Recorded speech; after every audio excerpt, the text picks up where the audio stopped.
Adunay mga tao gyud nga gihatagan og gasa gyud sa ilang abilidad ingon man talento sa pito sa arte sama sa drawing, sculpture o ang pagka mga creative nini. Sama nini usa kay inahan nga gihatagan og talento sa Ginoo nga makabuhat og mabalukon nga parol nga ginama sa mga recycled materials. Ang iyang gipakita nga abilidad nag-awhag kanato nga mamahimo pang mapahimuslan ang mga recycled materials. Ingon man naghatag og solusyon sa pagmenos sa mga basura sa palibot. Atong sayran ang dugang detalye pinaagi ni ining report.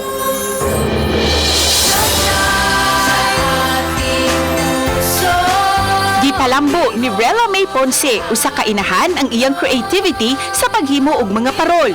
Kaniadto misuway lang siya paghimo og dakong parol pinaagi sa mga lata ug newspapers. Apan karon nag-level up na siya ug lahi-lahi na ang mga disenyo nga iyang namugna.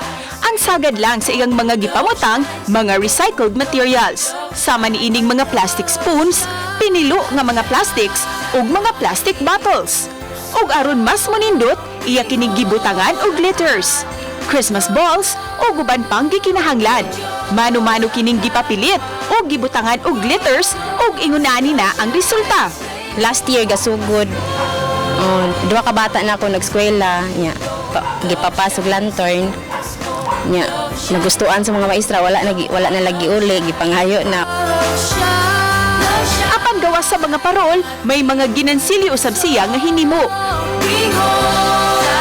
May mga paper flowers usab. Og papel nga may snowman ang disenyo.